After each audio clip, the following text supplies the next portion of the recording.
Today, it's Succession, Episode 3, Connor's Wedding. Hello, everyone. This is Tom Fox back again with Karen Woody for another episode of the Woody Report as we are following Succession. Today, it's Episode 3. Karen, first of all, welcome back. Thank you, Tom. So, should we just say, wow? Should we just say, OMG? Should we just throw our heads back? What did you feel that after that episode?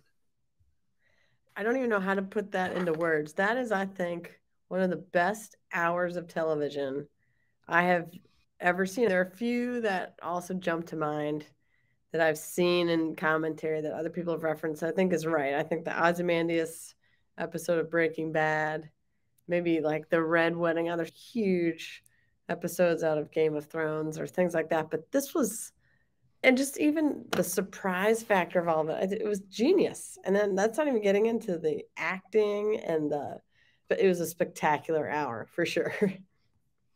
Let's just take on the acting because I agree with you. That was as fine an acting job, particularly the kids, but really everyone as I have seen. But I wondered when we were watching the action, I felt like it was one cut, and it turned out it was. And they just filmed it till they got it right, particularly the part on the boat. And I really felt like I was literally on Broadway, 10 rows back, watching this unfold in front of me like live theater. It was just the camera movement, the steady cam was not steady. It bounced around just like you would on a boat. And I really focused on when they would zero in and do a close up of someone, and then it would pan back. And it was just, all of that was just magical. But that acting, all of them, Shiv, Kendall, Roman, I just thought they brought their triple A games. I think that's right. I don't know if the people who hand out Emmys need to spend any more time watching anything else. So that was a master class to be sure. And I have to say, sometimes I get a little annoyed or don't see the merit of some of those sort of behind the scenes clips they do after the episode. But this one was because it was such an exceptional episode. And it was just so fascinating, to, as you say, peek behind the scenes of how they also did that. Even just, you said, technically, physically, how they had people just switching out reels and just doing a 27-minute take or whatever it is that Kieran Culkin was explaining at the end of the show. It was really neat to be able to even see how that got made. That was great. So there's been a lot written about the actor who plays Kendall, and he's apparently the ultimate method actor. And he subsumes himself to the point almost of going insane in the most minute part of every role. But I felt like each one of those actors did that. Roman, Shiv, certainly Kendall, and they drew from depths I'm not sure I knew existed. I agree. They were still so true to the character, but you could see how personal it was. And in a way that I don't think we would have known or appreciated, or even maybe the actors could have pulled off had this been the first season where we saw something similar to this happen in the first couple episodes of the entire show. That's why it's called Succession. This what is going to happen when Logan Roy eventually dies. And so there's something about maybe that the audience now knows these characters well, or that even the actors know these characters better. It was, I don't know if you could have pulled this off at any point prior to this. What did you think about the device of having the phone next to his ear? I thought that actually led to a dynamic tension you wouldn't have gotten even if you were if they had all been present on the plane with him. 100%. That's the perfect foil.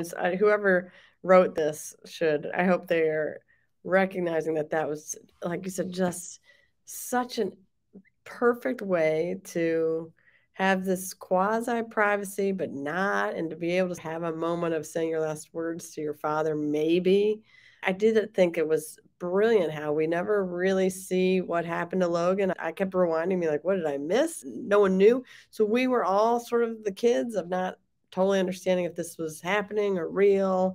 And is this all just like what is actually going on? I think pulling even those watching us, like watching the show, into that same level of confusion and sort of chaos was also brilliant. But you're right. I think that idea of each one of these kids now has a moment to say something to their father. And they all said something similar, this sort of same complex set of emotions that each sort of wrestled with in different ways. But that foil, that sort of setup was genius. Was genius.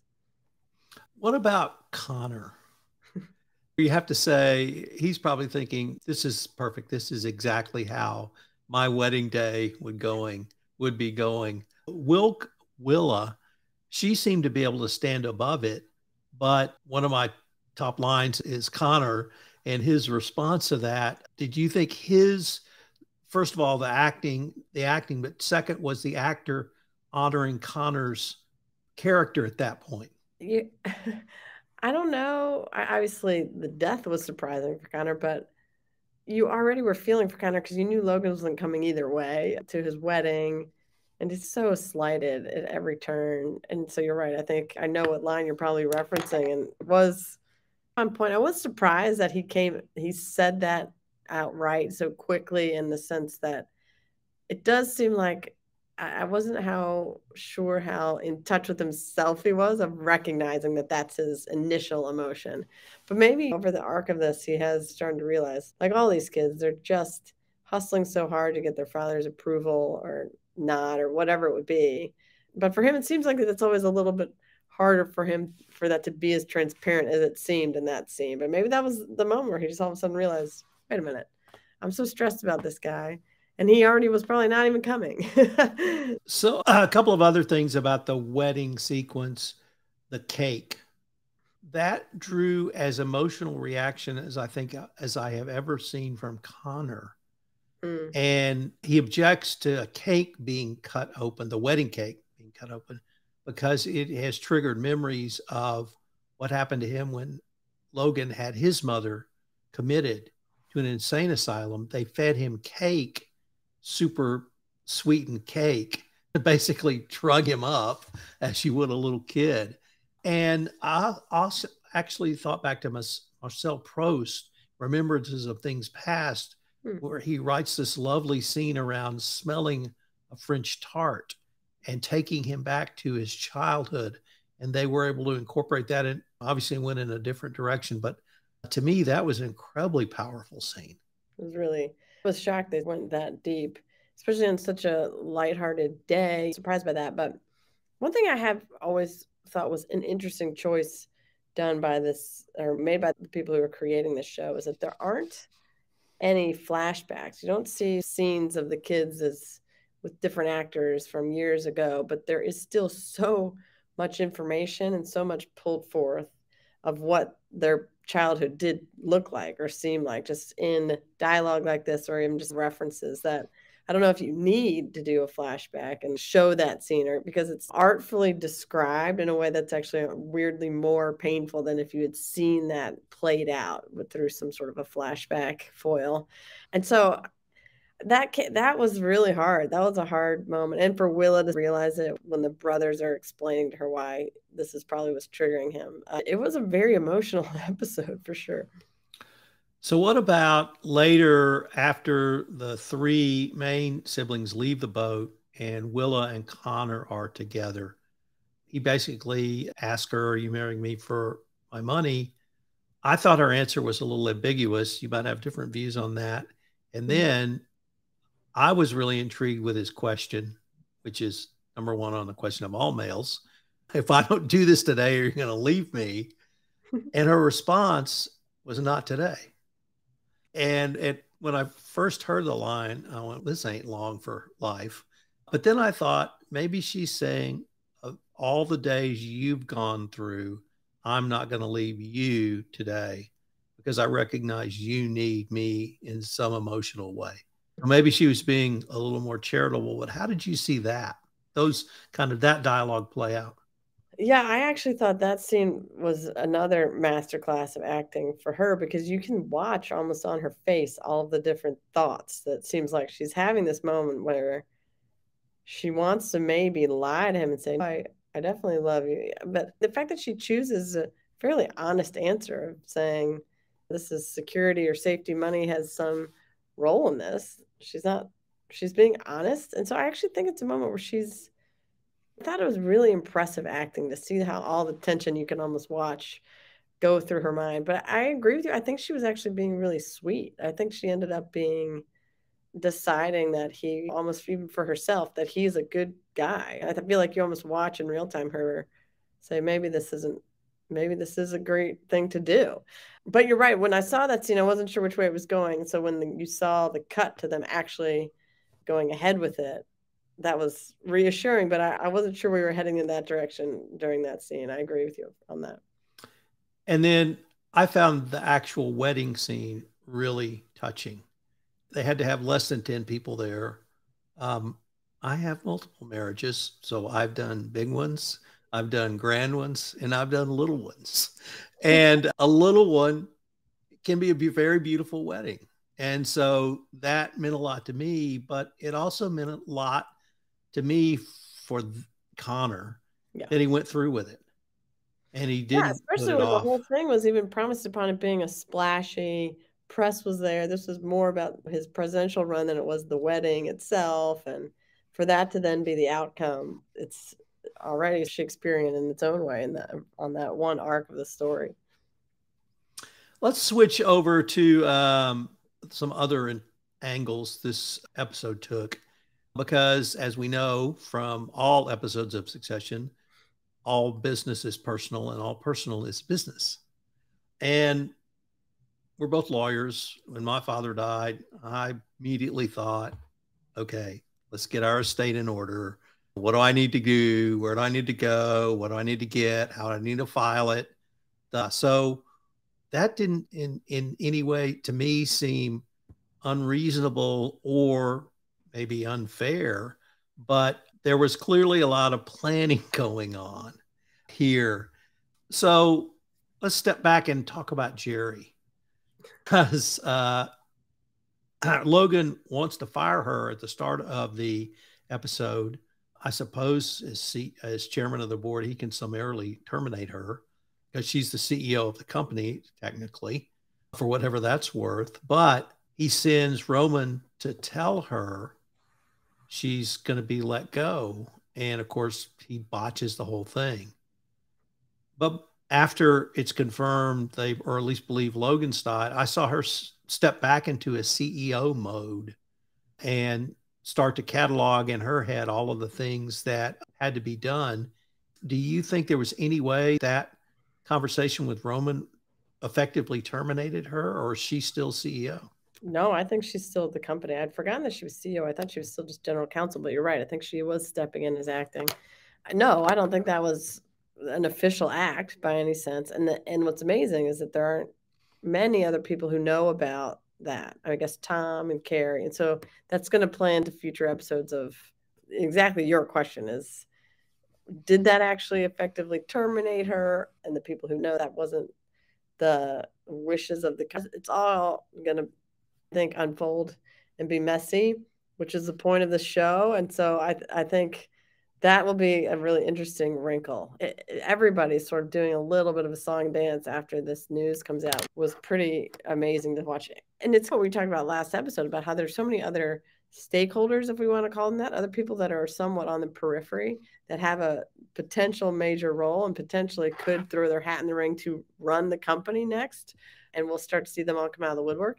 And Jerry, obviously, I think is the forerunner of that list of people outside of the kids, but I don't even think she might be one of the most competent for sure, maybe in terms of experience and background and what she's already been doing. Yeah, if someone wants to challenge her of saying she had been terminated, I don't think that would be effective, but I think it'll be part of the conversation.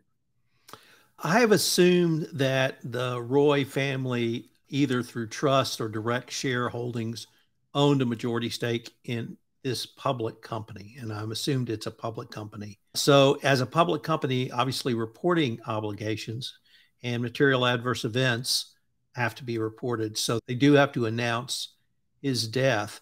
In doing a little reading for this podcast, I was surprised to learn that about 50% of the time when a founder dies, the stock actually goes up because they see that the market sees that as a removal of an impediment to either diversify, expand, bring in new blood, grow in a way the founder didn't see feasible or possible. But if 50% go up, that means 50% go down.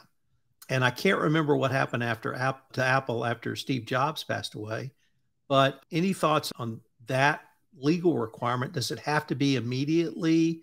And what happens if the stock literally tanks? Yeah, no, great question. So it's a material event. So under the rules, the SEC rules, you have to file an 8K, which is effectively a press release announcing the material event. And you have to do that within 4 days of the event occurring. So you still have 72 hours or so to figure it out. What's going to happen? I can't even do the math this morning. But so you have 4 days to file that when the market knows. Obviously, the market now knows after the press release they actually held at the airplane hangar or at the airport there. And one of the scenes is Roman saying, "This is Dad," when they say this is the amount that the market drops when they see that this news has hit markets. In terms of when executives pass away, certainly CEO, chairman of the board, and people who are like a Logan, they are the face of the company in some ways, or at least have been, if not the face as much as Steve Jobs, but clearly the one who has run this under their own vision for quite some time. Whether or not investors or the public maybe is aware of how many strings they pull or not, the markets might react to that. So for Steve Jobs, I think it was a fairly volatile trading in Apple for a bit. But as I recall, I might be wrong, I think Tim Cook had already been named as his successor, given his health deteriorating, meaning it wasn't a sudden event. And so I think Apple was a little dicey, but then rebounded fairly quickly. It might have even gone up for that same reason you mentioned, which is now there's actually some steadiness. How effective and strong the new leader is maybe is where the market might falter somewhat. But in this case, the issue will be who is going to be next, which really is why the show is titled what it is. We don't know who that is. And there are some options that might not be great for the company. There might be either untested, one of the kids might not be maybe effective. There isn't a named successor in the way that I think Tim Cook had been named. And maybe that's part of the play here is that will be in part of the conversation as well, which is who will rewrite this market? What will reassure the markets that this company is still on the same path? And this, of course, will also apply to the sale to Mattson, to the Gojo sale. That's going to be obviously a major factor there too. So yeah, it'll be interesting to see it because if you think about it, where we left off, the stock tanked on the news of the death. If you're Mattson, you probably don't want to buy it for what they were going to buy it for because now it's not maybe worth that. So he's maybe going to see if he can back out of the terms of whatever deal they had. There's going to be a lot of moving parts in addition to who's going to be speaking or running the company, speaking for Waystar running it. So does Mattson try to get the price reduced based upon the drop in share price, the change or material event change, or does he say, no, I want it now. I want it and I want it now. And you're never going to get a price this high ever again. You board meet tomorrow and vote. Yeah, that's a really good strategy of just saying, let's push this through as quick as we can and pushed it through without this renegotiation that Logan was off to go do with Mattson of thinking there was more, maybe they could squeeze out of it. Yeah. So maybe Mattson's going, no, let's lock this down. It's an interesting call. Maybe Mattson also is saying, wait a minute, this is a fire sale. Maybe I shouldn't be offering this. I don't know. And who gets on the plane to go even represent Waystar to talk to Mattson is also up in the air. I think that'll be where you see a lot of this going, especially because now even with the Pierce transaction, the kids need the Gojo money. All this is going to get, I think it's brilliant for the show that they did this in episode 3 because we have now 7 episodes to see this play out, how ugly this can get when you don't have a succession plan. Okay, let's talk about some favorite lines. Okay. What did you have for us? All right, there are a few. Greg always gets Greg and Tom's banter always comes up as being funny, especially in the beginning when you don't realize this is going to not be a funny episode at all. But I think Tom tells Greg that Logan finds him visually aggravating. I thought that was a humorous quip. The other one that ends up being very funny, but shouldn't have been, was Carl when someone was talking about should we call Mattson and tell him he's delayed. And Carl says, he's heavily F-bomb delayed. And I was like, that was a moment of levity. I didn't really expect that was good. And even another moment, like I don't think it was levity, but it was almost comical in its handling, was when Kendall really took over and became leader and is like, I want the best medical airline expert. He's just scrambling and wants every major cardiologist on board. And like all of those are such ridiculous asks, but so those were some funny lines. And then of course the one that I think really set Twitter afire was, we can get an off-the-shelf funeral. We'll just do Reagan's with tweaks. It was perfect. It was perfect. So those were my lines. That was one of mine too. For Tom and Greg, I took another one, which Tom says to Greg, or Greg asked, do you need me to go to Sweden? Tom says, I've got 3 or 4 people Gregging for me. Yeah. And I thought that was perfect. Perfect description. And Greg responds, don't turn me into a word. I'm a guy. He doesn't realize what he's been turned into. Connor, when the other siblings tell him their father has died, his line that we referenced earlier was, oh man, he never liked me. And then I thought of you when I heard this line, because I thought of the SEC. This is Kendall says, let's grieve and whatever, but not do anything which restricts our freedom of movement. Yeah. And fantastic. There are a few lines all in there about what we do today is what we'll always do on the day our father died. It was really powerful writing. Someone was well-versed in their Machiavelli. And I love seeing Machiavelli come out in situations just like that. Maybe we could end with, we have both just crowed over the acting, particularly the 3 main kids in the first 30 minutes of the show. I can't emphasize how powerful I thought it was.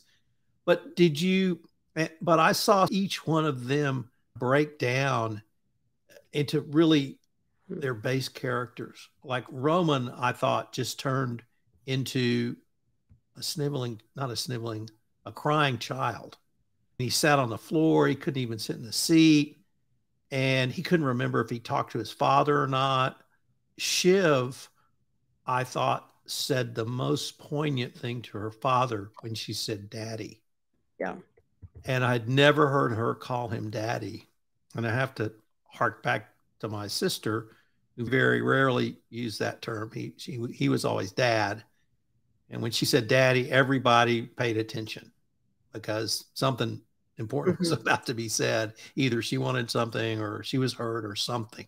And so when she was saying into the telephone, which allegedly was going into his ear, daddy, I love you, I was almost overwhelmed on that score. And then Kendall, I thought it was perfect. I love you, but I can't forgive you. Yeah. It was just brilliant. But I just remember sitting there thinking, just wow, through the whole episode. It was so good. It's really wonderful. Yeah. Like I said, I don't know how you top that. It'll be something I think people will remember forever, be like, it's like that episode of Succession. And I do think the elements of surprise played a major role. But even once, because it was happening, the acting that sort of brought it forth and carried it through was a masterclass. I believe the next episode is the board meeting, so I can hardly wait. Me too. Karen, thanks so much. I look forward to visiting with you again next week. Me too. Thanks, Tom. Have a good one. This is Tom Fox again. I hope you've enjoyed listening to this episode as much as Karen and I had enjoyment in recording it and bringing it to you. I also hope you will subscribe, rate, and review this podcast wherever you listen to podcasts. The Woody Report, Karen Woody and Tom Fox Talk Succession, is a special production of the Compliance Podcast Network.